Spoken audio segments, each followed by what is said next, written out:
This is a Bonnet production, one in a series of films celebrating the contributions of Kentuckians to the nation.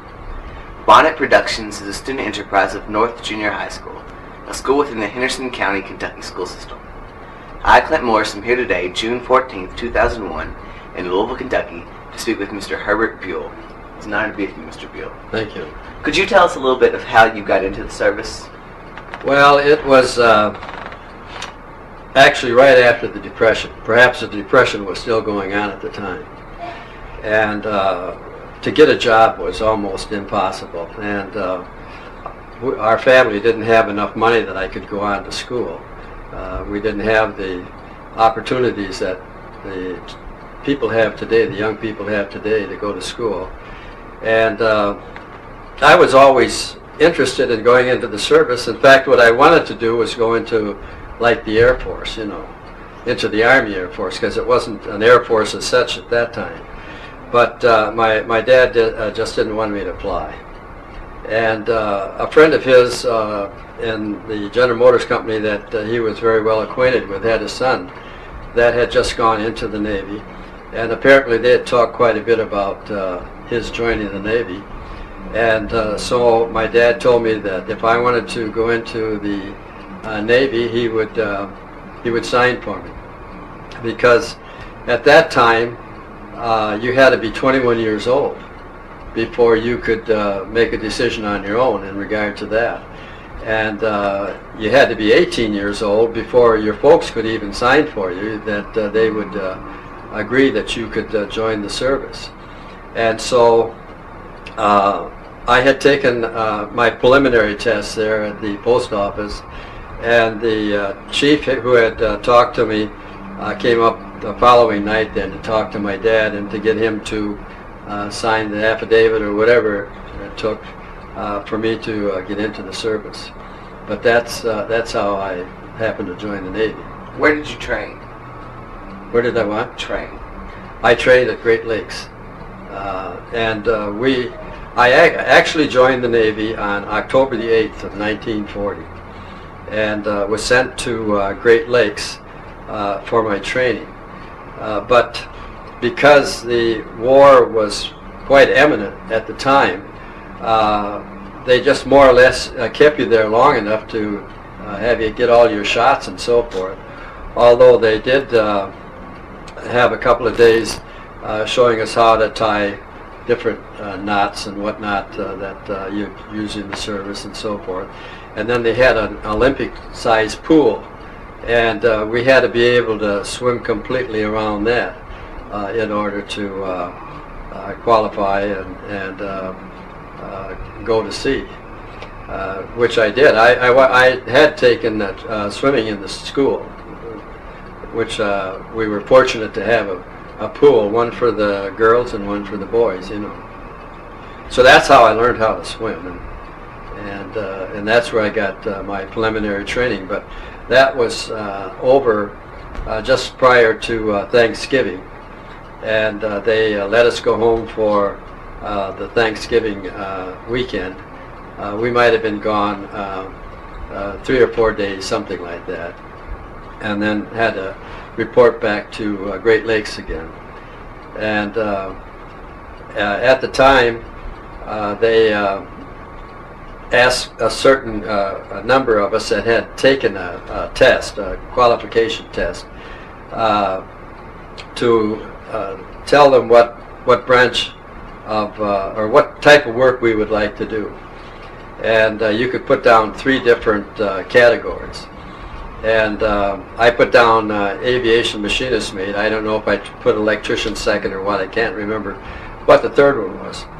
But when they took us into this room and asked us whether or not we would want to go to school for these various schools, they asked me if I wanted to go to aviation machinist school. Well, by that time I was a little bit homesick. And my dad always wanted me to go into the service as an electrician, but I never asked him whether or not I could go to an electrician school. I said no, I just as soon go to sea. And I was more or less just wanting to get my duty over with, which sounds kind of peculiar, but that's the way it was. And so that's how I got on the Arizona. Then they assigned me and all the men of my company except about 10. Either they were sick or they were going to school or whatever reason there might have been, but the rest of us went on the Arizona. What was the atmosphere of the sailors prior to the attack in Hawaii at Pearl Harbor? Well, we knew something was going to happen. There wasn't anybody that really was shook up about it or whatnot. We'd been well trained. I wouldn't say that we were looking forward to going into any kind of a conflict. And as far as the United States is concerned, they never really started any wars. They might have always got involved, but they weren't the ones that had really started it, you know. And so when we had been out to sea the week before, and had done some training either in gunnery or whatever it might have been. And just before we came back in, we had to have the ship degaussed. And what that means is that back in Seattle already, we had to carry aboard a cable that they had made up. I think there might have been 5 or 6 1-inch cables that had been all sewn together, so the whole thing was maybe about 5 inches in diameter. And they had us all line up according to our height. Well, we didn't even know what we were doing, you know. I mean, they just had us all line up according to our height, and here we were standing beside this cable. And they said, now, on the count of 3, I want you all to step down together, bend down together, and pick up this cable.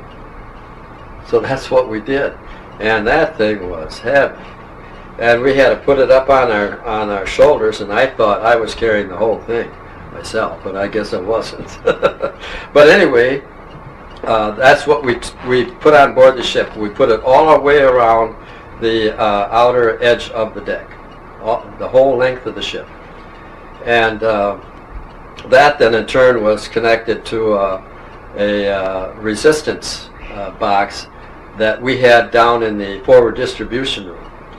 And well, anyway, what we were doing, we were degaussing the ship to see if we could make it appear like a block of wood in the water, so that magnetic shells and torpedoes wouldn't explode if they went under us or if we went over them, you know. But while we were doing that, one of the destroyers that was with us picked up a submarine. Now, we weren't saying that it was Japanese or whatever, but it was a submarine. And we had asked permission to raise them. And you can actually talk to them through the water, you know. But they had to get permission all the way back from Washington, D.C. And it maybe took an hour or better, maybe 2 hours. And they said, we don't want you to bother them. They can't learn anything, and we're in negotiations, and we don't want you to upset the apple carts. So we let them go. And shortly after that, then it was before nightfall, we went back into the harbor, and and this is the first time that all 8 battleships were in at one time. Usually there were 4 in and 4 out. But because of the tension that had developed because of the negotiations that appeared to be failing, they decided to keep all the battleships in, and we all refueled. And we're talking about millions of gallons per ship.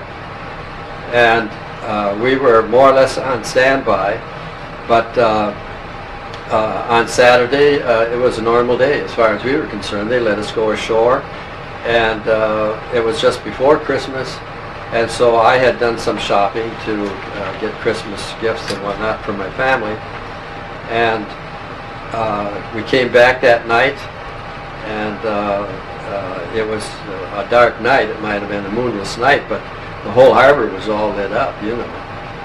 And we went back aboard the ship, and the day appeared, or the night, like it normally would have. What were you doing the day of the attack? Well, that's the next thing I wanted to talk about. On the older ships, you know, the Arizona was built in 1916, so we didn't have bunks like they have today on the ships, you know. We were all assigned compartments. Now, for an example, the compartment that I was in was called the electrical department, and that's where we ate and we slept. We either slept on cots or in hammocks, one or the other. Fortunately, I had been sleeping in a hammock, but there was, I don't know if somebody was transferred off the ship or what, but there was space so that I could sleep down on the deck. And we had cleared the deck of all our sleeping equipment, and we had tables and benches that were stored on the overhead, and we had dropped those down, and we had everyone had breakfast, and we had that all cleared up. And this friend of mine, Kenny Henderson, and I were standing by his locker, and he was dressed to go to the Nevada, which was what we called a Catholic ship. In other words, they had a priest on board, and anyone that was Catholic within our group would go over there for services. And I was Protestant, so I was dressed in my white shorts and so forth, but to go ashore I would have had to change, you know. But anyway, we were talking about what we were going to do that day when we went ashore. And while we were standing there talking, Chief Petty Officer comes running down through the corridors, and he said, "The Japanese are attacking. Close all your battle ports and man your battle stations." And he kept right on going. And we just kind of looked at one another, you know. We were just kind of dumbfounded by what he had said. But one of the first-class electrician's mates said, "Well, if it's true, we might as well do it." So we closed the battle ports, and we ran down to our battle stations. And my battle station happened to be on the after part of the ship. It was by the number 3 gun turret. And I'd gotten there, and the first person there has to take the headsets and put them on, so that you'd be in touch with, well, in our case it was the engine. They were the controlling group for us. And I tried to raise them, and I couldn't get an answer. And then whether a bomb hit the ship or a torpedo at the time, it knocked out all the lights. In other words, we had 4 generators, but usually you only had one on a weekend, you know. And whether it tripped the circuit breakers or what, it just turned the ship black.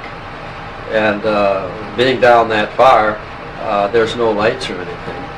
And as I was standing there, I thought, you know, what am I going to do now? You know, because I was the only one there. And so I went to the ladder that led down to the number 4, the passageway between the number 3 and the number 4 gun, and I just stood there. Now, you got to realize from here on what I'm going to tell you, it's all done in pitch black. Okay, I just stood there. And all of a sudden there was a terrific explosion. And if you've been in a real bad windstorm and know how hard it is to stand up against something like that, well, that's just the way this was, except that it just blew me down from the top of the ladder down to the bottom. And I had no idea what, how in that space of time what had happened. But I did feel my body to see if I was either bleeding or had any broken bones, because sometimes when you get hurt, you don't know it, you're kind of numb, you know. And I didn't have any broken bones. So I stepped through the next doorway, and when I did that, there were about 7 other people down there, or anyway, at the time, I knew there were other people down there with me. But this bomb that had exploded, or whatever, consumed all the oxygen. And when there's no oxygen in the air, you absolutely cannot breathe. You can't even make yourself breathe. And so I just dropped down on my hands and knees, and we had dogs that held the door. They just came over the door like that to hold it watertight, make it watertight. There were 4 of them down below, and I opened up those 4. Now, whether I did it from supernatural strength or whether who closed it didn't close them down real hard or what, I don't know. But I opened up the 4 down below, and now all of this time I'm not breathing because that shell or explosion had consumed the oxygen. And fortunately, somebody opened up the 4 up above, and we pulled the door open and walked through the door. And when we got on the other side, then there was oxygen in that area. So someone said, I think we ought to shut the door so that we don't lose any of the oxygen or any of the air that we've got in the space that we were in. And he said, I think we ought to find out who the senior person is here so that they can take charge. And so each one of us in turn gave our name and our rate or rank, you know. And we found out that there were 3 officers and 4 enlisted men down there. So then one of the officers took over, and he said, I think I should find a battle ladder so we can see what we're doing.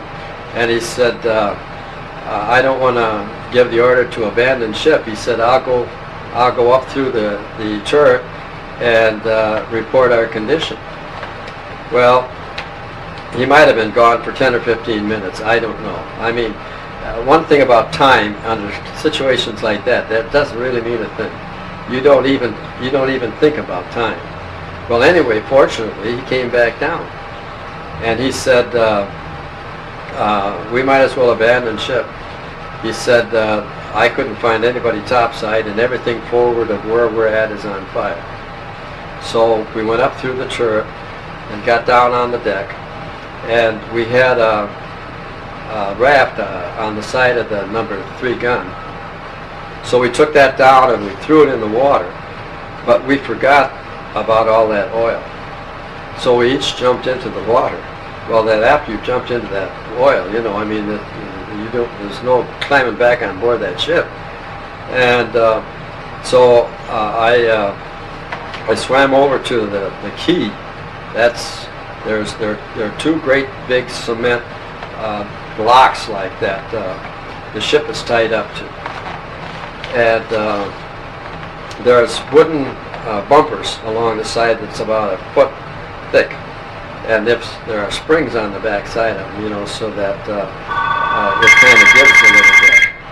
And I swam over to one of these bumpers, and I put my hands up, but I was so greasy that I didn't think I could pull myself up. But from out of nowhere, here there are 2 guys that are standing on these bumpers. And they took me by the wrists and they pulled me up to mid-waist, and told me from there on I'd have to get up the rest of the way myself because there's so many other guys they wanted to pull out, you know. So I took all the strength that I had to get myself up on that bumper. And while we were doing that, a guy comes by in a 50-foot launch. And he said, if you want to go ashore, he said, I'm not stopping. He said, you're going to have to jump in. Well, I thought for a second, however, and I thought a broken bone was nothing compared to being shot. And so I just jumped into the boat, and being greasy like I was, I almost slipped out the other end. But I put my hands down and grabbed onto the side of the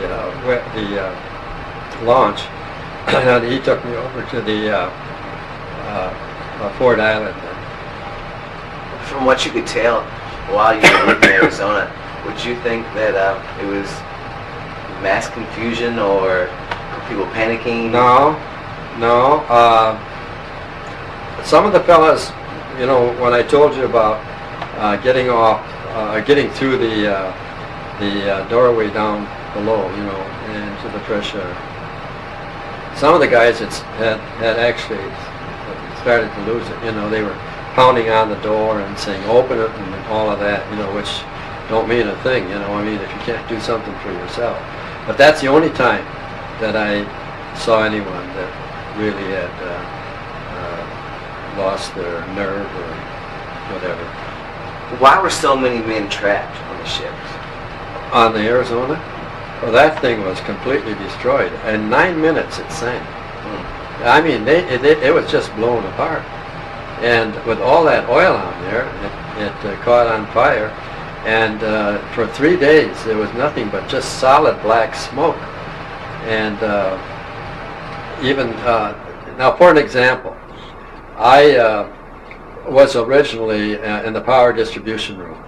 That's where the generators were and where all the switchboards were. And that was right in the center of the ship. And I had asked to be transferred to one of the other gangs. You know, we had, for the electricians, we had the power distribution and the power gang and the lighting gang and the IC, which is interior communications. Okay, well, they put me into lighting, which meant that I was changed then from my battle station, which was down in the power distribution room, back to the after part of the ship, into a repair department, you know. And if I hadn't have made that change, we wouldn't be talking together today, because even though I wouldn't have been hurt when I told you about this explosion consuming all the oxygen and so forth, well, anybody that was below decks didn't have a chance. You know, I mean, either the explosion itself had caused massive destruction, or the oxygen was all consumed, and if they didn't have a quick way out, they just didn't have a chance of making it. So consequently, out of about 1,500 men, 1,177 were still on board ship at that time. Why do you believe the Arizona was so severely hit? Was it due to its location in the harbor or its size? I think it was just plain luck.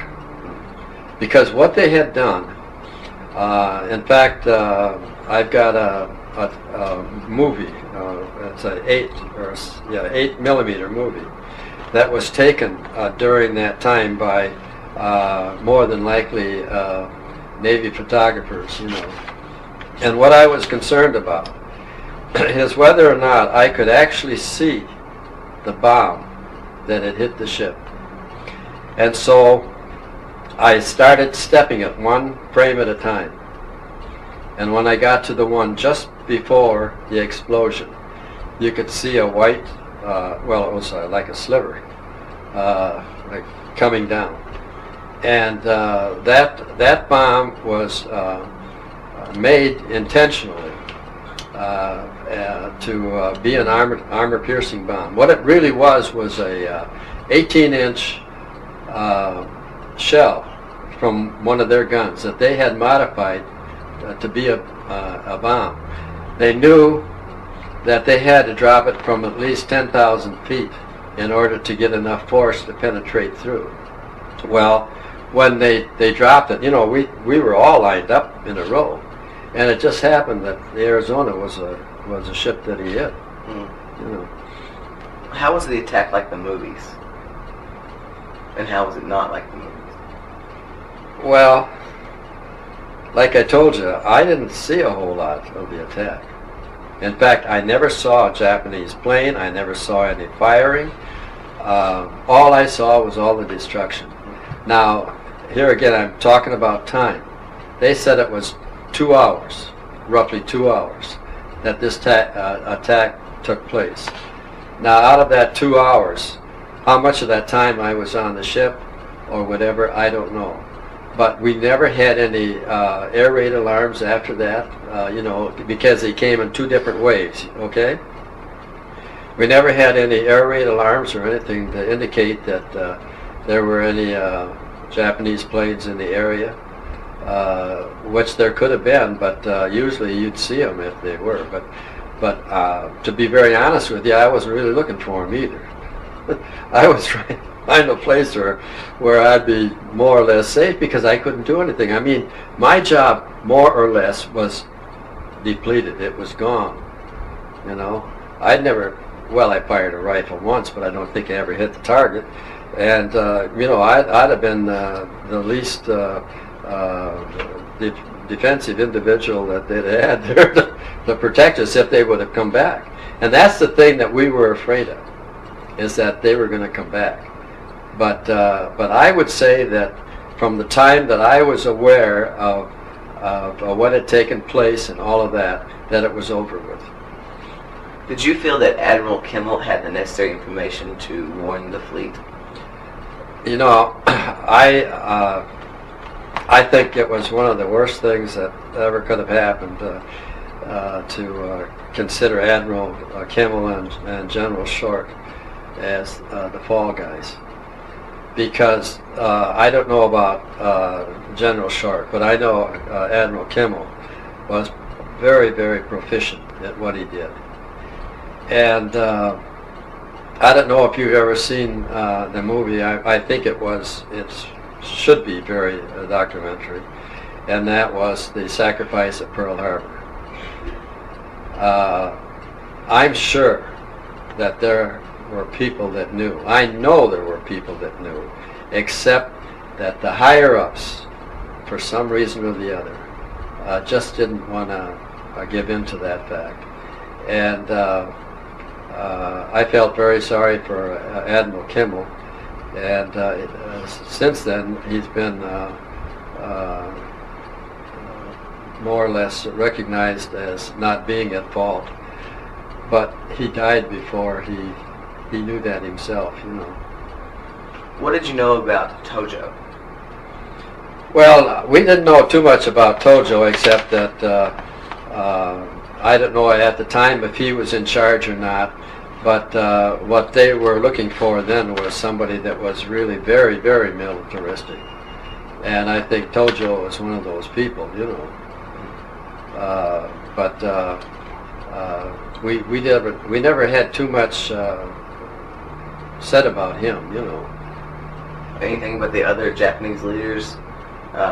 Well, the one that we heard about was what was his name again? That Yamamoto. Yamamoto. Yeah, Yamamoto. And most of what I know about him is things that I have read. But if you want me to tell you what I do know, I was on the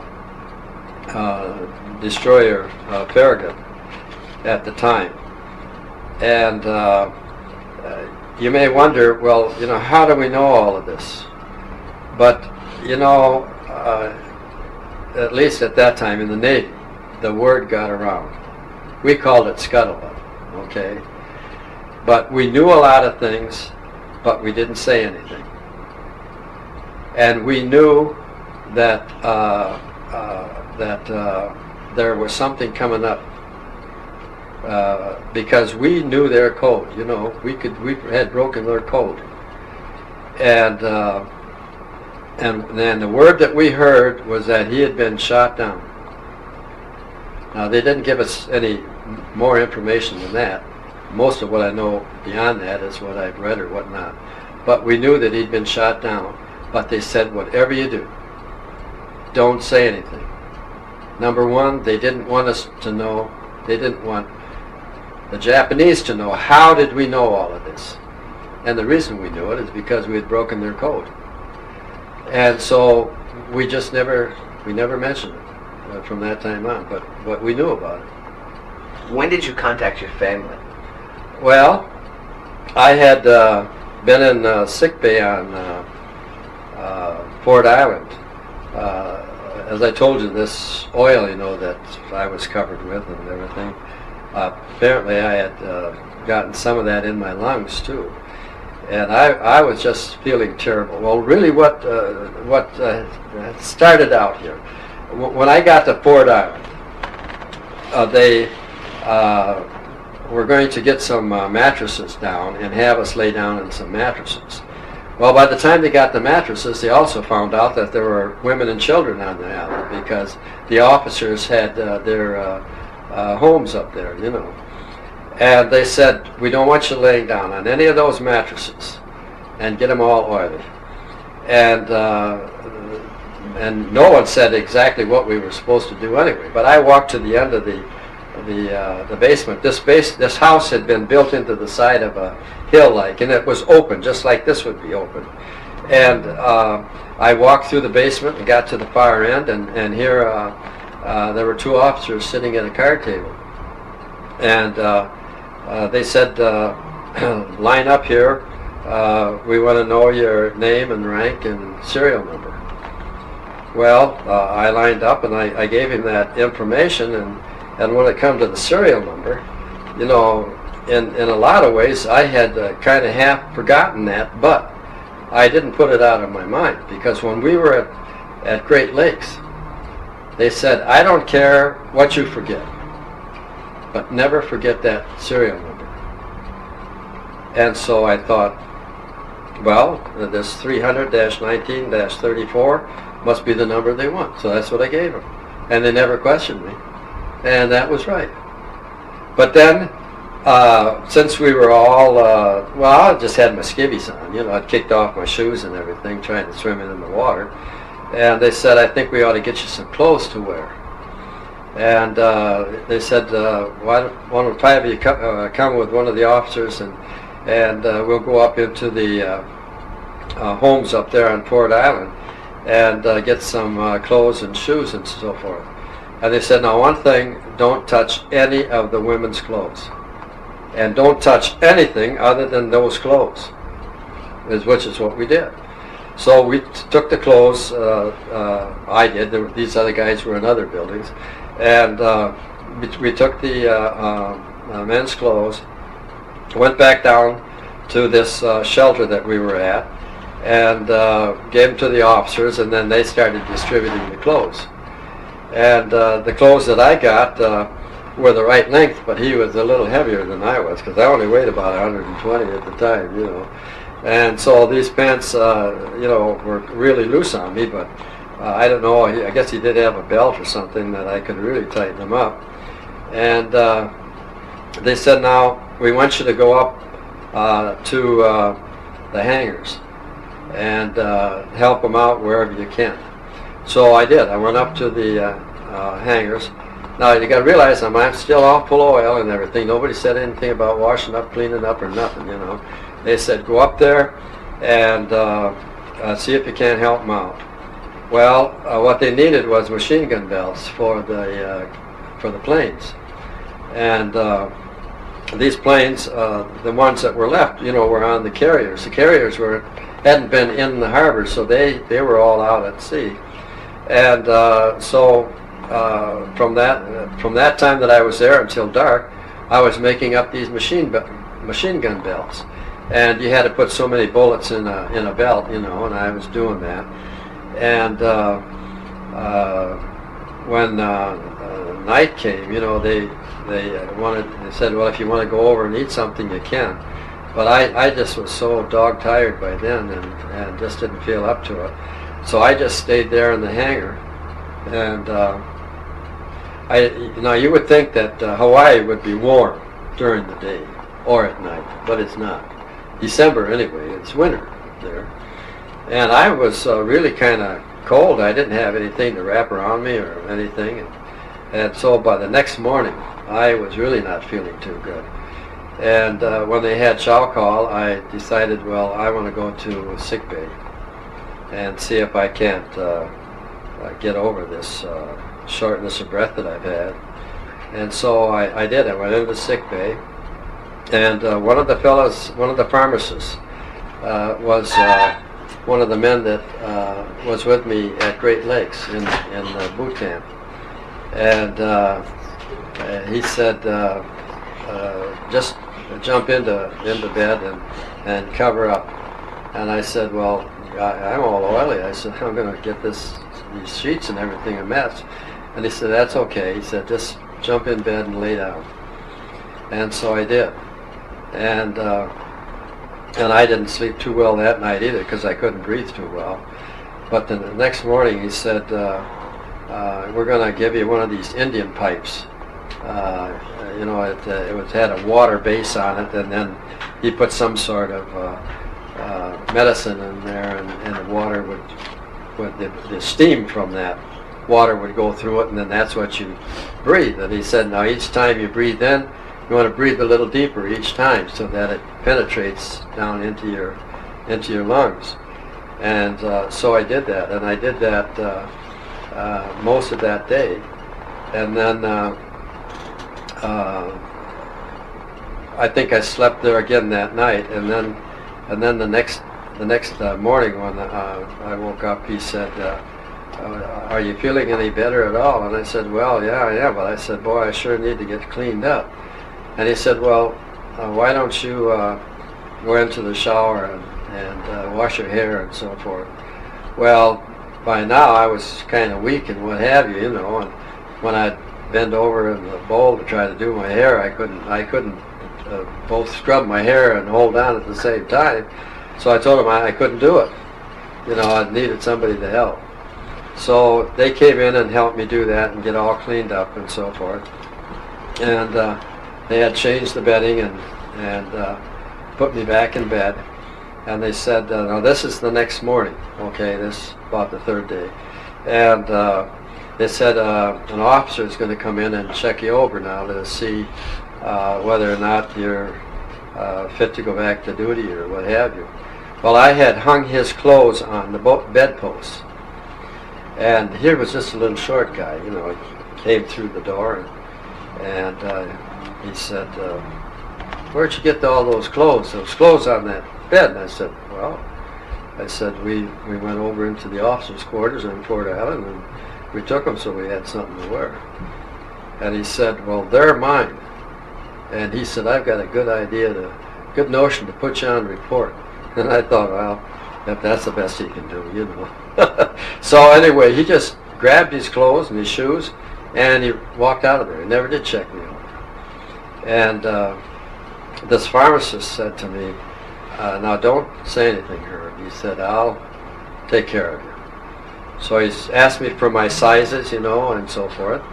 And he said, I'll get you some clothes. And he was gone maybe for about a half an hour. And what he had done had gone around to all his friends and gave them my sizes, And he came back with a shirt and pants and shorts and socks and shoes and whatnot, so I had something to wear. And then after that, they sent me over to the receiving center. And at the receiving center, is where we really got to be back into a normal routine, as far as eating and everything is concerned. And they said we need silhouettes of the Japanese planes. And how many of you have ever worked on model airplanes? So I put my hand up, and they said, well, you guys come with me. So we did, and we were just getting started. And this person who was a chief maybe came into the doorway and said, now as I call out your names, he said, come up here and stand by me. So fortunately he called out my name. He said, you're going to be assigned to the Farragut. We're going to send you over to the ammunition ship. And we're not sure the Farragut's in port now. It might be out on patrol. But we'll put you over there on the ammunition ship, and when the Farragut comes in, they'll send over a whaleboat. Well, they didn't come that evening, and so they said, now we want you guys to lay down on the deck, and this is on top side. We'll give you a life jacket for a pillow, and lay with your head against the bulkhead and your feet out in the corridor, which is what we did. About 1 or 2 in the morning, this chief comes down through there hollering. He says, all hands on deck, and man, you're half asleep and whatnot. I don't know if you've ever been hit on the bottom of the feet when you're sleeping or not, but I tell you, if you want to stand up in a hurry, that's what you have to do. I mean, he hit us on the bottom of the feet, and I mean, you were on your feet just like that. And we had to go below decks then. One of the destroyers, I don't know which one it happened to be, but one of the destroyers wanted to take on ammunition. And so we went down below decks, and we formed a line. You face, every other one faces each other. Not directly, but like so. This one faces that way, and this one faces this way.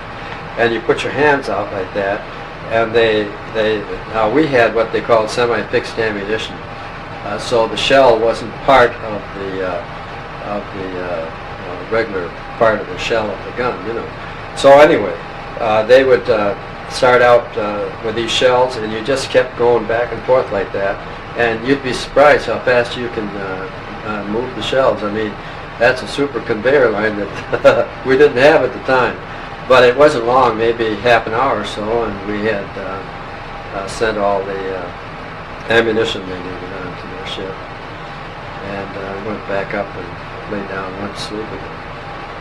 And then the next morning is when the Farragut came and picked me up. The Farragut, was it the new ship that you were assigned to? Or? Yeah, right. What were your duties on that ship? Well, I was, when I went aboard, I think maybe about 10 of us went aboard. And they asked us what we'd been doing, And I told them that I was a fireman third class, but I was working as an electrician. And so Chief Deal, who was the head electrician on board the ship, said that he would take me into their group.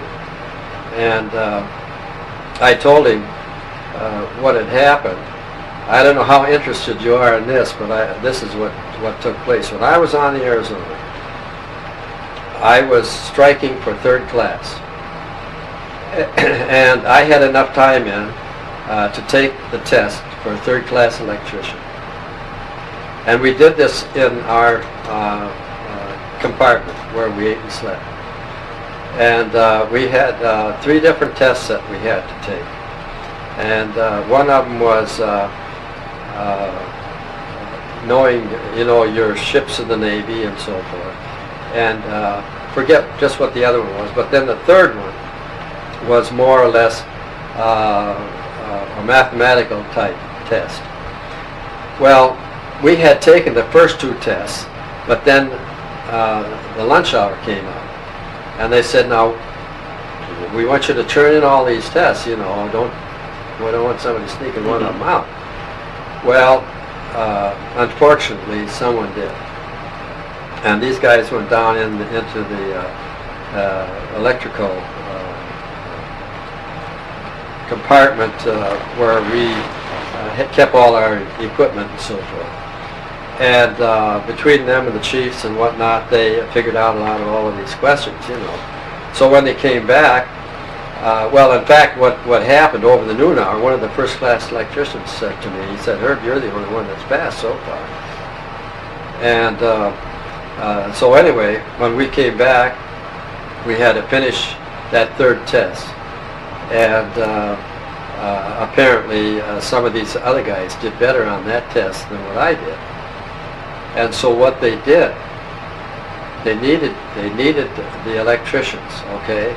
So what they did, they increased the scores of all the rest of them, like you say, you mark on a curve, Well, they just moved them up the curve, So when they did that, all these other guys made electrician and I didn't. So, getting back to the Farragut, that's what I told the chief. This is what happened. And he said, well, this is an AC ship, and the ship that you were on was a DC ship. And he said, I have to be sure that, or feel confident that you know what you're doing. And so I said, well, I can understand that. So anyway, I was down in the well, the engine room is where our generators were, and where the board was and everything. And when it come to changing generators, heck, I knew all of that because I did that on the Arizona, you know. And then having been in the lighting gang, I had learned quite a bit there. And so in about 3 months or so, the chief came up to me and he said, I'm going to make you a third-class electrician. He said, I'm sorry I had to do this to you. He said, I didn't realize that you knew as much as you did. But he said, I had to be convinced that I wasn't rating somebody that didn't know what the score was. And so that's how I made third class. But then when it came to what I did on the destroyer, you do everything. I was on a fuse setter. Now I'm an electrician, okay? We had what they call the engineer's gun. On that gun I was the fuse setter. And I was telling you, that shells came separate from the cartridge. And they'd set these 3 shells in this fuse setting device. And the fellas up on the top side would get the distance of the planes or ships or whatever they happen to be, and they had an arrow on this fuse setting device, and I had another arrow, and I had to keep that arrow of mine lined up with their arrow so that we could set these shells right, you know. So that was one of the things that I did, and the other things I dropped depth charges, and you didn't have any extensive drilling on it or anything. They said, well, this is what you got to do now, and it's got a pin here with a clip on it, and you got to set whatever depth they tell you to set it at. It could have been 50 feet, 100 feet, or whatever, and set it at that depth, and then make sure that this clip that's in here is connected to we had it connected to something anyway, because when they shot the thing off, or when it rolled off the end of the rack, that it would pull that loose so that it would set that depth charge so that it would go off, So that's what I did, and that's what they said you had to do. And so you just follow instructions, and that's what I did. What did you see of the Battle of Guadalcanal? Well, I was on the destroyer then, and to start out with, we had to take Guadalcanal away from the Japanese. We didn't know how strongly fortified they might have been, or manned, or whatever. And so the morning that we were going to land the troops and everything, we were sneaking through these islands, and fighting isn't so bad, but it's not known that gets the best of you, a little bit. And anyway, we were going through these islands. There's no smoking, no talking, no nothing. I mean, you had to be as quiet as a mouse. And we were just sneaking through there so that we could get into position, And so the next morning, what we were trying to do was take Henderson Field. And they were still working on it. That was an airport, or an airstrip.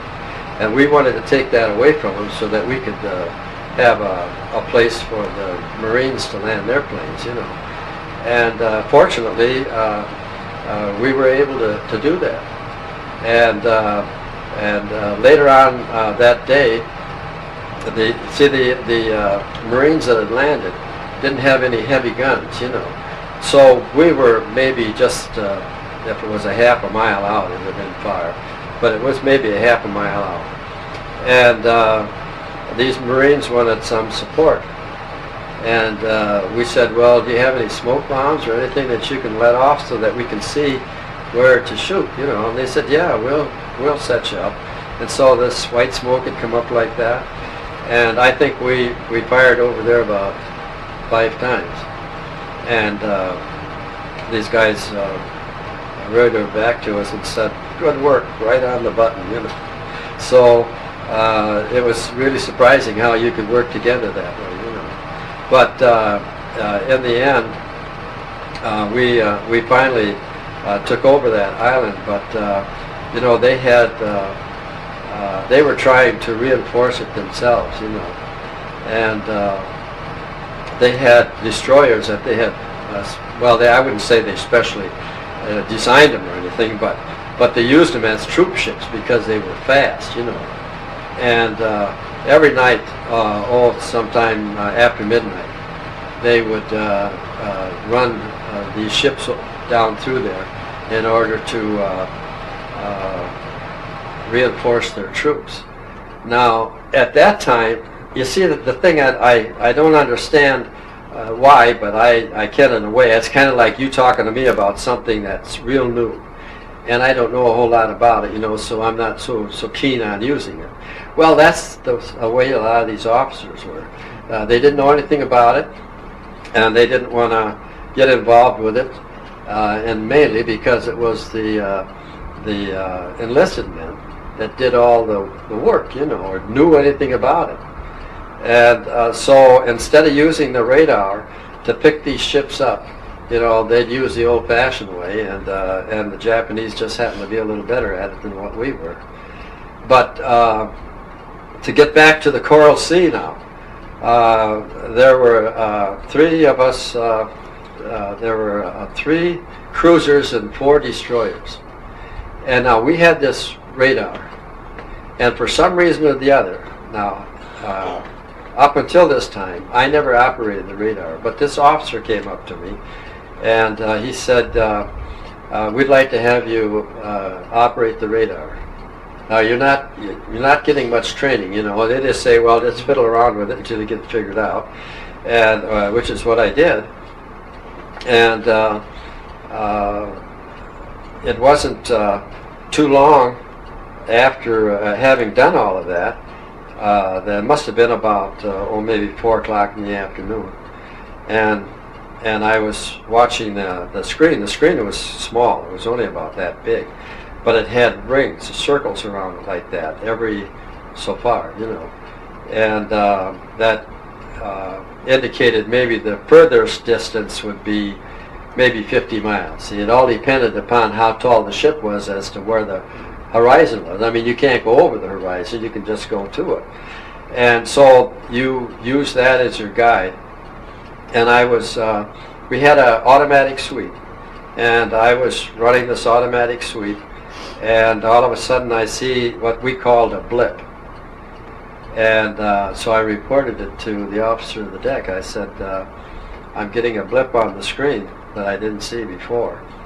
And he said, "Well, is it land, or is it a ship, or what?" I said, "I really don't know." And he said, "Well, keep watching it, and if it moves, let us know." So that's what I did. Well, you know, I was telling you about these lines that are on there, and that blip was moving down across these lines, you know, and I called him then, and I told him, I said, "Well, whatever they are, they're moving kind of fast." I said, they're coming across my lines here. And he said, "Well, when they get within 25 miles, he said, let me know, for sure." So I did. And I said, "They look like planes to me," but you can't tell. I mean, all you get is just, you get an indication, white mark on the screen. And so he signaled to the other ships, and he told them that they better go to general quarters, that it appears like there are planes coming towards us. And they said, "Well, we don't see any planes." And he said, "You better go to general quarters before they get on top of you and blow you right out of the water, you know." And so sure enough, there must have been, between 20 and 30 torpedo bombers that were coming towards us. And see, we were a decoy for the aircraft carriers, and they came in towards us. But instead of, they always wanted to come in on our sides, you know, so that they had a big portion of the ship to shoot at. But every time they did, we'd turn towards them. Well, now they had sounded general quarters, so my general quarter station was that fuse setter on that number 2 gun. And here again, when you ask me, well, what actually happened or what did you see? I didn't see anything, because the gun was all covered.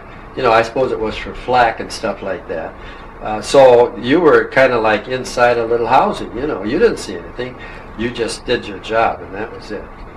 And whether we shot any planes down or not, I thought we had. But if we did, we never put a flag on the ship, to indicate that we shot one down. But I do know that they dropped 2 torpedoes, and one of them came down on either side of us. And I mean, it couldn't have been more than 10 feet away from the side of the ship. If we'd have turned either direction, it most likely blown us up.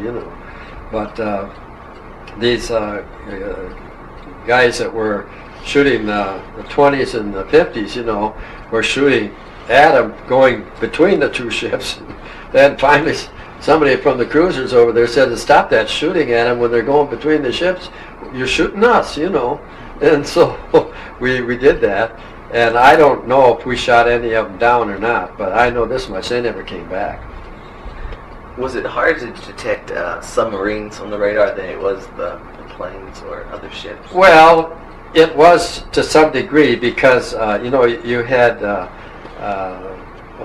fish like whales and whatnot that you could pick up, or if the density of the water changed. If you were in cold climates, where the water is colder up on top than it is down below, well, that division can throw this off too a little bit. But speaking of that, I was on the Farragut. And we were operating with the Saratoga, that's a carrier. And by 5 o'clock in the morning, we had gotten up, and we were at ready stations and going at flank speed, just in case there would be any submarines in the area, because a submarine under the water couldn't travel very fast to begin with. And so we zigzagged and so forth, and we did this for probably from 5 or 5:30 until about 8 o'clock in the morning, and then we secured from our quarters. We had no more than secured. Then one of the guys up on the bridge hollered out, a submarine underneath us. He just fired a torpedo at the Saratoga. And this was right under our bow. And at that time I was dropping depth charges on that ship. Because what they had done, they had taken one of the guns off and put 20 millimeters on instead. And so my job there was eliminated, so I was on depth charges. And they said, whatever you do, don't drop a depth charge until we get up to speed, or you'll blow the back end of us right off, So now, whether we actually sank that submarine or not, I'm not sure. We saw the oil come up, but they're fakey. That's how the submarines used to try to convince the surface ships that they'd hit them, and they might even have sent some clothes up or whatever. So I can't really tell you whether we sank it or not. We never was bothered with it again. But that torpedo, they only shot one of them at that carrier, and they hit it. And they had what they call these long lance torpedoes. They were much better than ours. We figured that our torpedoes were maybe good for about a mile. Theirs could go much further than that. And they hit the side of that ship. They didn't sink it, but they hit the side of it, and they had to tip her. They shifted all the oil, and all the men had to go over onto one side, and they pumped out as much water as they could, and they got that side up as far as they could, and then they welded on a temporary piece of steel or whatever to kind of plug that hole up. Well, the fastest that we could go at that time safely was about 15 knots. And so we headed back towards Pearl Harbor. But I would say here again it must have been early in the afternoon, 1 or 2 o'clock in the afternoon. They said they wanted us to head towards Midway, that the Japanese were attacking our ships up there, you know. And so we started towards them. And even though we only went 30 knots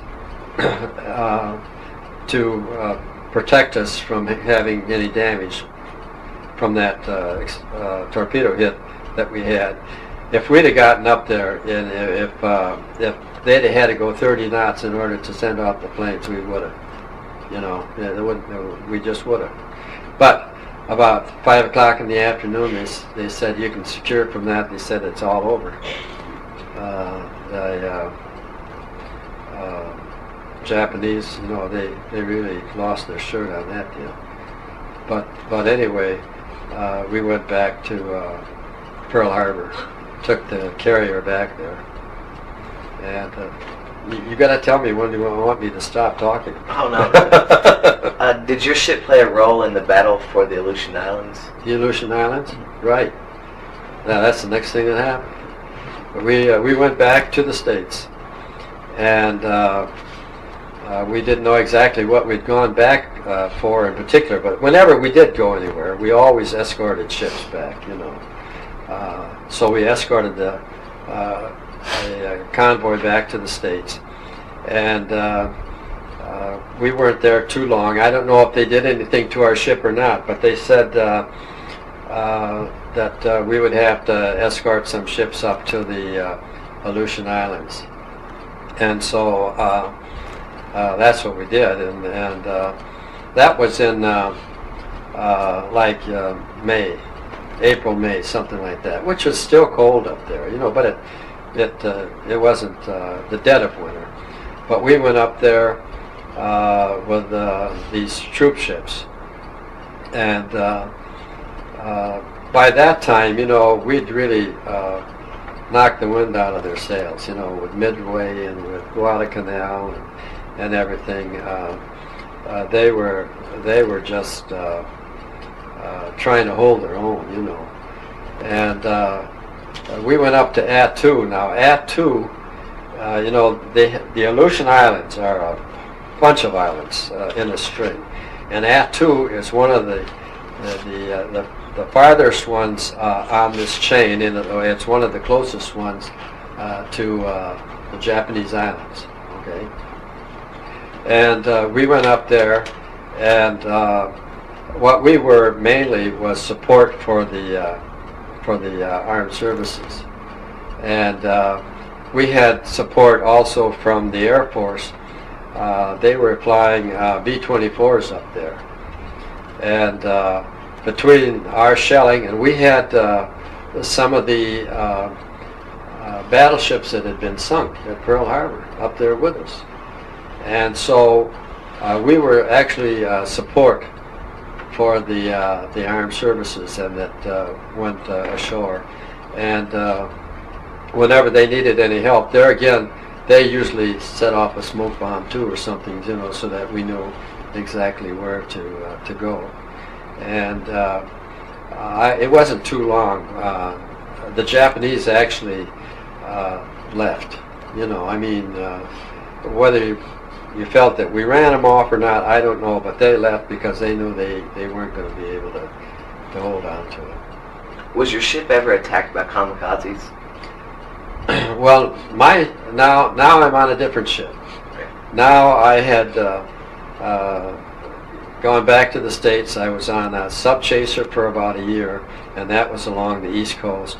And then because a sub chaser only required a second-class electrician's mate, I was transferred off, and I was assigned to what they called an ocean-going tug.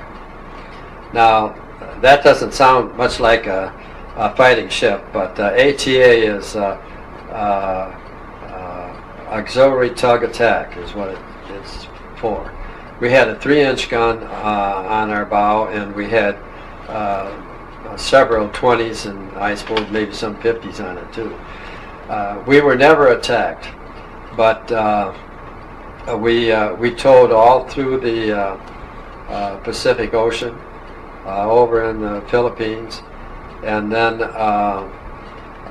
when the Japanese, I was in the Philippines when the Japanese actually surrendered, and that was after they dropped the bomb.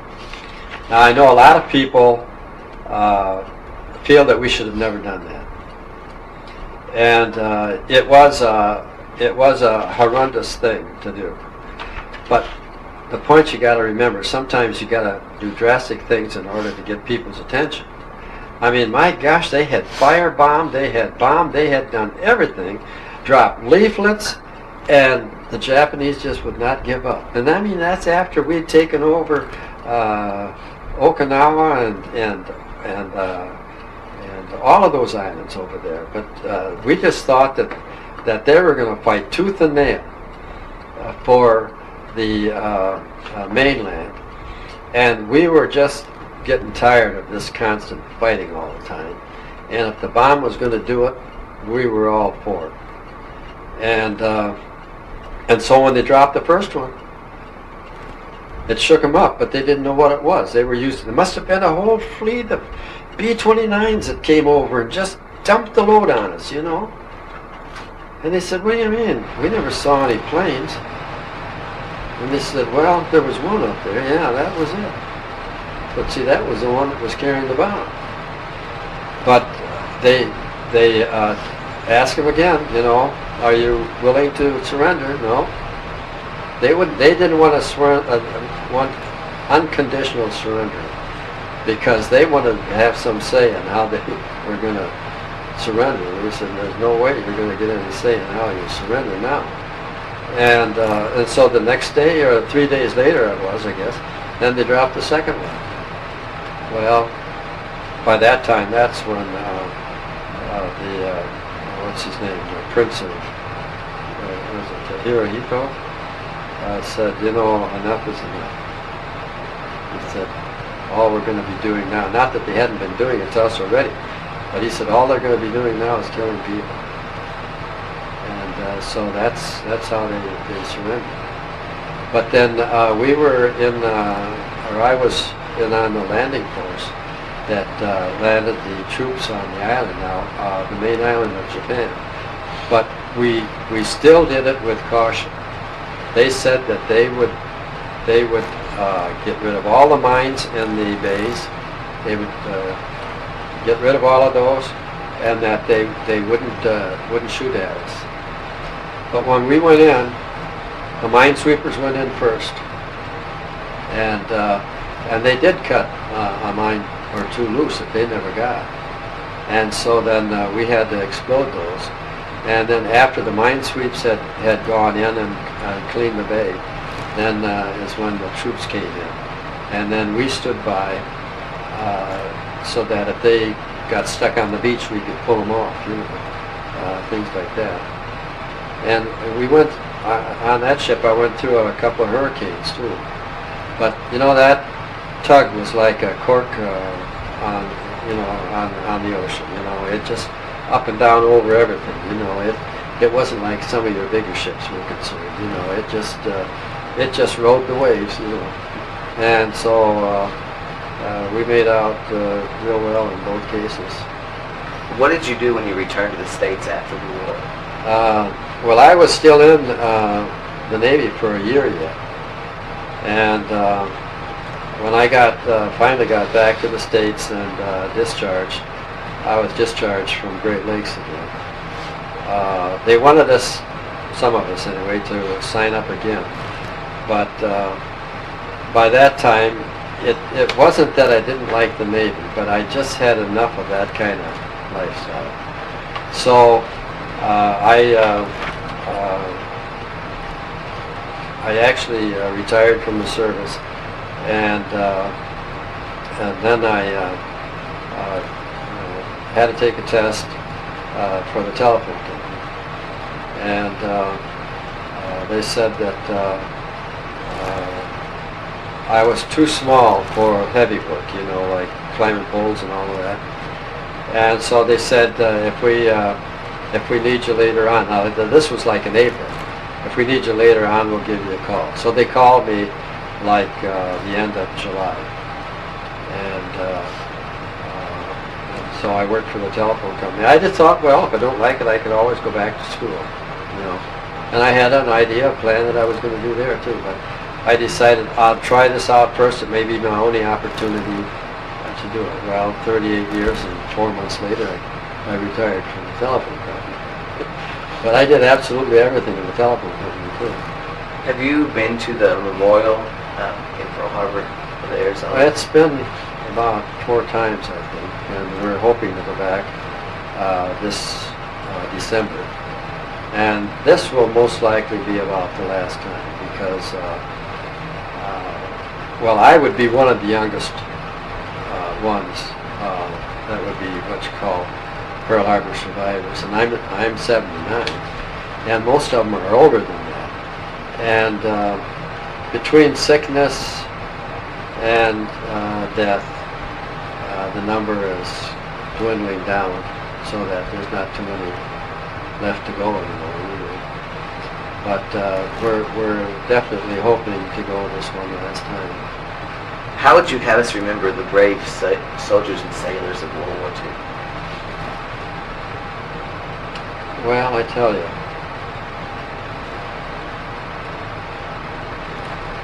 you know, they were human beings. You can't say that you idolize them or anything of the sort. But when called upon to do their duty, they did. And they not only were willing to sacrifice their lives for their country, but those that survived also helped put the country back on its feet again. And I think that all veterans should be remembered on Veterans Day, Memorial Day. I know Pearl Harbor Day is limited to a fewer number, but they should never be forgotten either. As far as the Arizona is concerned, with the exception of a handful of fellas, I lost every friend or acquaintance or person that I ever knew in the Navy on the Arizona. It was like starting all over again. But, you know, you had to be realistic about what was happening. And you certainly prayed for these men that died. And just like this friend of mine, Kenny Henderson. I never said goodbye to him or anything. It was over. It was just like an acquaintance that you had the opportunity to make, a person that you got to know and respect, and his life was over and you had to just go on from there. If you dwelled on all of these things, it'd just go too hard on you. You just couldn't do that. And like I say, as far as being in the Navy is concerned, it wasn't like a soldier, you know, that was doing hand-to-hand combatant or anything like that. You know, I mean, your ship was your tool, and you did your job. As far as what I did in the Navy was just like going to work, just like anybody else going to work. I took care of all the electrical equipment on board, what have you, which wouldn't be any different than if you'd go to work in a factory or something like that. And I really got acquainted with a lot of people, and I'm never going to regret that. And in fact, we still keep in touch with some of the fellows that I met on some of the ships. And in general, I think everybody should should be thankful that that they did for them what they did, and they should remember them on at least that one day in the year. And remember that they made it possible for them to do what they're doing today too. Thank you.